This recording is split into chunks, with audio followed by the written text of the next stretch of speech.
Alhamdulillah. Alhamdulillah ala jami'i uta'illah alladhi amadda al-insan bilisanin yatarajjamu bihi amma hawahu qalbuhu wa aqalah wa yakshifu anhu sitrahu alladhi asdalah wa atraka bil haqqi maghulah wa awjaba ala ibadihi al-hajja wal umrata was-salah wassalatu wassalamu ala amilil millah Sayyidina Muhammad ibn Abdillah wa ala alihi wa sahbihi wa man walah wa la hawla wa la quwwata illa billah. Asyhadu an la ilaha illallah wahdahu la syarika lah wa asyhadu anna sayyidana Muhammadan abduhu wa rasuluh wa safiyuhu wa khaliluh. Allahumma salli ala sayyidina Muhammad wa ala alihi wa sahbihi wa sallim, amma ba'du. Wa ya ma'asyiral muslimin rahimakumullah, usikum wa nafsi bitaqwallah, ittaqullah haqqa tuqatih wa la tamutunna illa wa antum muslimun. Hadirin sidang Jum'ah rahimakumullah, sekali lagi saya wasiatkan khususnya bagi diri saya sendiri dan kaum muslimin sekalian agar selalu meningkatkan ketakwaannya kepada Allah Subhanahu wa taala dengan sebenar-benarnya takwa di mana saja kita berada. Pertama-tama marilah kita panjatkan puji syukur kita kehadirat Allah yang telah melimpahkan rahmat, nikmat, taufik, hidayah dan inayahnya kepada kita. Juga tidak kalah pentingnya Allah telah memberikan umur yang panjang hingga alhamdulillah sampai pada hari Jumat ini kita masih bisa hidup di Pontianak ini dalam keadaan Islam dan iman. Semoga Allah selalu manjangkan umur kita semua untuk digunakan beribadah kepadanya. Amin ya rabbal alamin. Salawat serta salam kita haturkan kepada junjungan kita Nabi besar Muhammad sallallahu alaihi wasallam. Hadirin sidang Jum'ah rahimakumullah, pada pertemuan khutbah kali ini saya sebagai khatib akan menyampaikan khutbah tentang dua kalimat syahadat. Dari judul mungkin kita anggap itu hal biasa, hal sepele, hal kecil, hal gampang, karena kita semua insya Allah sudah fasih, sudah hafal mengucapkan syahadat. Tapi banyak umat Islam di KTP tertulis agama Islam, namanya berbau Islam, banyak umat Islam tidak mengamalkan dua kalimat syahadat. Ada orang Islam solat tada, puasa tada, baca syahadat tak pernah, baru nak kawin baru dia baca syahadat. Akhirnya ketika kawin baca syahadat tak lancar. Kenapa? Karena tak pernah baca syahadat, tak dekat Allah, tak dekat masjid, tak ada solat. Makanya syahadat ini saudara bukan cuma dihafalkan, bukan cuma diucapkan, tapi syahadat diamalkan dalam kehidupan kita sehari-hari. Syahadat asyhadu an la ilaha illallah wa asyhadu anna Muhammadar Rasulullah, yang artinya aku bersaksi bahwa tiada Tuhan selain Allah. Kalau betul-betul kita bersaksi bahwa tiada Tuhan selain Allah, buktikan persaksian kita dengan apa? Dengan cepat-cepat memenuhi panggilan Allah. 5 kali Allah manggil kita, 5 kali Allah ngundang kita, tapi banyak kuping kita pekak. Ini kata orang Pontianak, banyak pekak. Kenapa? Coba yang ngundang kita gubernur, coba yang manggil kita dosen, coba yang manggil kita ketua kita, cepat kita berdebu kata orang Pontianak lari. Tapi kalau yang manggil Allah, hayya 'alas shalah, wahai umat Islam, ayo cepat kerjakan solat. Masih santai nongkrong di kafe, masih santai main HP, masih santai nonton TV, santai main futsal. Kayak tadi contoh, saya itu kan agak terlambat tadi kan ada macet saudara. Udah azan di sini masjid, masya Allah itu di sebelah saya lihat ada kafe, tahu kafe apa namanya? Di sebelah situ tadi saya lihat masya Allah penuh kafe. Udah tahu azan tapi masih santai, padahal yang manggil Allah. Dia kalau dipanggil Allah kenapa tidak sholat? Tak sempat. Kau sholat tak sempat, tapi kalau nongkrong di kafe kau sempat. Main HP kau sempat. Ini naudzubillah min dzalik. Nih banyak gara-gara Covid-19 banyak orang ini meninggalkan Allah, melupakan Allah. Ke masjid takut, ke kafe berani. Masjid suruh jaga jarak, pasar tak ada jaga jarak. Saya kemarin pernah pergi ke Mega Mall dengan anak saya, Pak. Anak saya ngajak ke Mega Mall. Saya sedih, Pak. Ketika anak saya ada di tempat permainan, apa namanya, zone tuh, Amazon. Ketika main di situ, anak saya tak ada jaga jarak. Dengan kawan tak jaga jarak, tak ada dimarahkan. Tapi ketika masuk jam sholat, saya sholat di musola Mega Mall, astagfirullahaladzim, sholat jaga jarak. menghadap Allah jaga jarak, tapi di kafe, di permainan tak ada jaga jarak. Ini contoh lagi, mohon maaf, banyak orang Islam saking takut berlebih ketika dia nak solat, ya mohon maaf, ketika dia solat masker tak lepas-lepas. Mantap. Ketika menghadap Allah, padahal dimakruhkan Pak, kita solat tutup mulut, tutup hidung. Kenapa? Karena kata ulama, semua kalimat bacaan solat yang keluar dari mulut kita itu akan mengeluarkan energi-energi positif yang tidak bisa terlihat dengan mata, yang dapat melindungi diri kita. Kita ni degil, banyak ketika solat kita mulut kita ditutup, ya hidung kita ditutup, masker tak lepas-lepas. Tapi kalau di rumah dengan anak kita, kita tak pakai masker. Kita banyak solat jaga jarak, tapi kalau di rumah dengan bini, kita berpeluk-peluk, berkelun-kelun, tak jaga jarak. Sama gak bual? Memangnya corona cuma ada di masjid?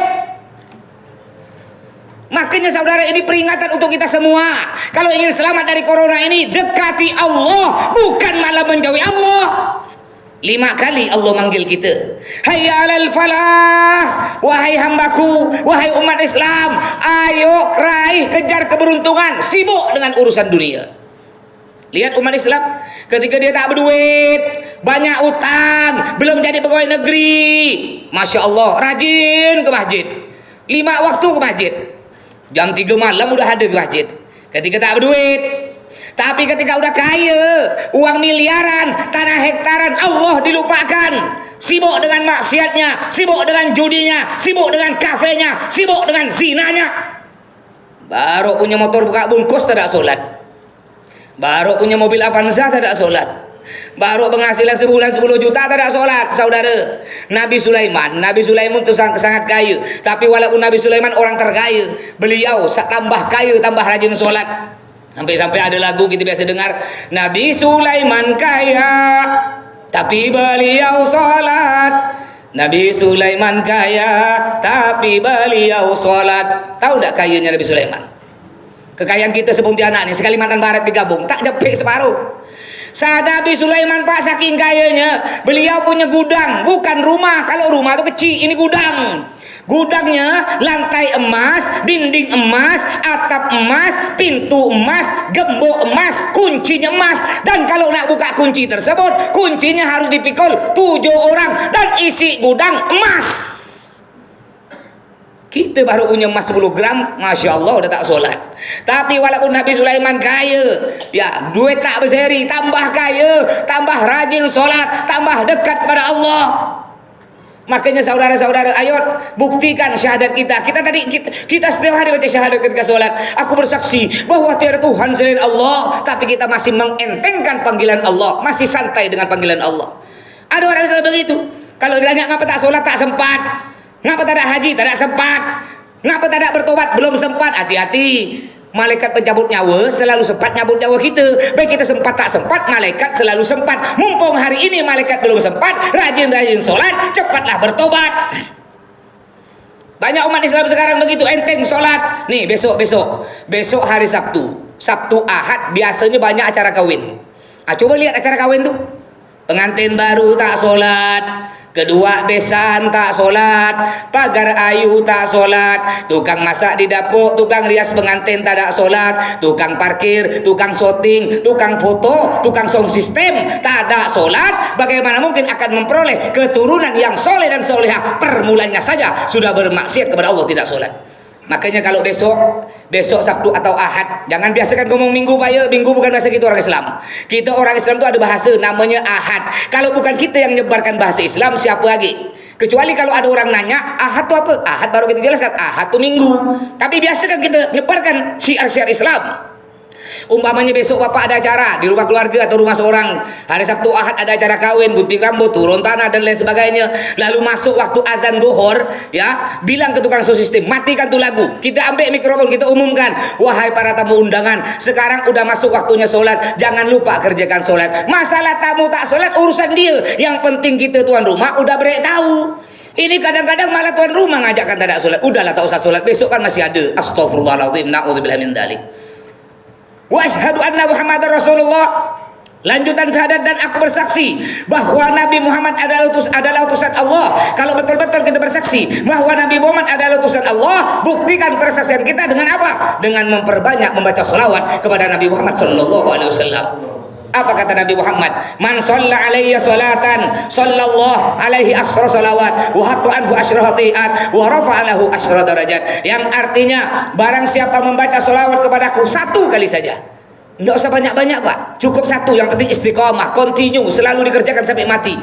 Tak usah selawat panjang, selawat pendek ya. Allahumma sholli ala sayyidina Muhammad wa ala ali sayyidina Muhammad, atau Allahumma sholli ala sayyidina Muhammad wa ala alihi wa sahbihi wasallim. Jadi kata Nabi Muhammad, orang yang baca selawat kepadaku satu kali saja, apa kata Nabi sallallahu alaihi wasallam, maka akan Allah berikan kepadanya 10 rahmat, 10 kebaikan, 10 pahala.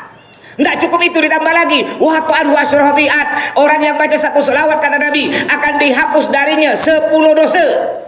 Bayangkan, cukup baca satu selawat, dosa kita 10. Bukan apa, dosa kita ini belonggok. Belum lagi dosa mata, ngelihat paha, ngelihat maksiat. Belum lagi dosa mulut, nak berbual, nak meramput, nak ngomongkan orang, nak fitnah. Belum lagi dosa tangan, belum lagi dosa kaki, melangkah ke tempat maksiat. Banyak dosa kita. Baca satu selawat, kata Nabi Muhammad, Allah hapus 10 dosa. Tidak cukup itu, ditambah lagi apa kata Nabi? Wa rafa'alahu asra darajat. Orang yang baca satu selawat, kata Nabi Muhammad, akan diangkat baginya 10 derajat, 10 pangkat. Jadi mungkin di sini ada yang jadi PNS tak naik-naik pangkat, atau jadi honorer tak naik-naik jadi PNS, atau kerja gaji tak naik-naik, atau udah 10 tahun kawin tak punya anak, pingin dinaikkan pangkat, pingin dikabulkan hajat, perbanyak baca solawat. Ini kata Nabi Muhammad sallallahu alaihi wasallam. Juga di hadis yang lain Nabi bersabda, aulan nasi bi yaumil qiyamati aktsaruhum alayya salatan. Kata Nabi, orang yang paling mulia di sisiku kelak di hari kiamat adalah orang yang paling banyak baca solawat kepadaku. Nanti yang mulia di sisi Nabi bukan ulama, bukan kiai, bukan ustadz, walaupun dia orang biasa, bukan ulama, tapi dia banyak baca selawat. Satu hari 14 sampai 1000, apalagi sampai 10.000. Walaupun dia bukan ulama, dia akan menjadi orang paling mulia, ngumpul, duduk, bersandingan dengan Nabi Muhammad sallallahu alaihi wasallam. Juga saudara, selain tadi banyak baca selawat, jangan lupa bukti kita cinta kepada Nabi Muhammad. Mohon maaf, saya udah berulang-ulang beritahu di masjid ini. Jangan lupa kerjakan sunnah Nabi. Ya, mudah-mudahan semuanya nanti bisa ngerjakan sunnah Nabi. Saya pernah beritahu kalau tidak salah di masjid ini. Cuma bukan tambah banyak yang ikut, malah tambah sedikit yang ikut. Mohon maaf sekali lagi. Hari Jumat disunnahkan pakai warna putih. Kalau bisa dari atas sampai bawah putih, songkok putih, baju putih, kain atau celana putih. Atau lebih enak lagi pakai kayak punya saya nih. Ya, pakai jubah gamis. Pak Ustadz, saya belum haji Pak Ustadz. Saya belum haji masih pakai songkok putih. Saudara, pakai songkok putih ini tidak harus haji. Tidak ada hadis Nabi mengatakan yang boleh pakai songkok putih hanya Pak Haji. Tak ada. Saya walaupun dah haji 3 kali, umroh 27 kali, saya kemana mana biasa pakai songkok hitam. Emang salah? Jadi warna putih ini bukan untuk haji. Umat Islam oleh Nabi Muhammad disunnahkan hari Jumat ke masjid pakai warna putih. Kalau bisa ke masjid juga selain pakai warna putih, pakai imamah. Ini namanya imamah. Ini namanya imamah, sorban kepala. Kata Nabi Muhammad, ada hadis Nabi, orang yang sholat pakai imamah atau sorban kepala sama dengan 70 kali sholat pahalanya. Juga sunnah pakai ini rida. Ini namanya rida bahasa Arab. Rida ini artinya selendang, ya selendang badan. Kata Nabi Muhammad, orang yang sholat pakai rida selendang, pahalanya sama dengan 70 kali sholat. Juga kalau bisa kita nih beli ini banyak di pasar tengah, di pasar Sudirman, harganya cuma 10.000, bisa dipakai 1 tahun. Namanya siwak. Kita tak mampu beli siwak, tapi mampu beli rokok. Rokok tiap hari 20.000 mampu, siwak sebutik 10.000 bisa pakai setahun. Ini faedahnya banyak Pak. Di antaranya disebutkan dalam kitab Fawaid siwak, ada 70 faedah siwak. Kebetulan dikarang oleh guru saya namanya Habib Salim Asy-Syatiri dari Tarim Yaman. Di situ dijelaskan orang yang rajin pakai siwak, insya Allah dia akan aman dari stroke, akan aman dari kanker mulut. Bahkan disebutkan dalam kitab itu, orang yang rajin memakai siwak nanti ketika dicabut nyawanya oleh malaikat tidak terasa sakit. Penting Pak kita pakai siwak Pak. Ya, beli 10.000 bisa 1 tahun kita pakai. Apa kata Sayyidina Ali? Tastahsiru tumbaka fi fika wa tastahi bi an tastamil miswaka. Kamu bangga menyelipkan rokok di mulutmu, tapi kau malu, kamu gengsi, kamu tidak pernah memakai siwakmu. Ini orang yang pakai siwak, kata Nabi Muhammad, solat, ya sebelum solat dia masih pakai siwak. Apa kata Nabi? Solatnya sama dengan 70 kali solat. Makanya jangan kita tinggalkan saudara. Mudah-mudahan Jumat depan semuanya bisa mengamalkan sunnah Nabi pakai warna putih. Kalau bukan kita orang Islam, siapa lagi yang nak mengamalkan sunnah Nabi? Juga mohon maaf, setiap solat oleh Nabi Muhammad disunnahkan tutup kepala, pakai songkok atau kepiah. Mohon maaf ya, ini sunnah Nabi. Kita solat tidak pakai songkok, tidak apa-apa Pak. Solatnya sah Pak, sah. Tapi hukumnya makruh. Makruh artinya pahalanya berkurang. Ingat ya, kita solat ini bukan nak ngurang pahala, nak nambah pahala. Ada orang jawab, Pak Ustaz, saya tak sempat pakai warna putih Pak Ustaz. Saudara, baju putih ini kecil ya, bisa dilipat masuk jok motor. Nanti bersalin. Sekarang masjid ada WC cantik-cantik. Nanti di WC masjid bersalin lah, pakai warna putih. Habis solat Jumat pakai agak seragam kita tuh. Pak Ustaz tak sempat saya bawa songkok Pak Ustaz. Saudara, songkok ni lebih kecil dari baju, bisa dilipat masuk kocek. Ini bilang songkok tak sempat, HP selalu terbawa, rokok tak pernah lupa, masa songkok tak bisa terbawa saudara. Mudah-mudahan oleh Allah dengan khutbah yang singkat ini, mudah-mudahan kita semua oleh Allah diberi hidayah, bisa mengamalkan sunnah-sunnah Nabi. Amin ya rabbal alamin. Mohon maaf sekali lagi kurang lebihnya. Mudah-mudahan kita dapat bertemu di waktu usikum nafsi taqwallah. Inna ahsanal kalam kalamullahil malikil alam. Wallahu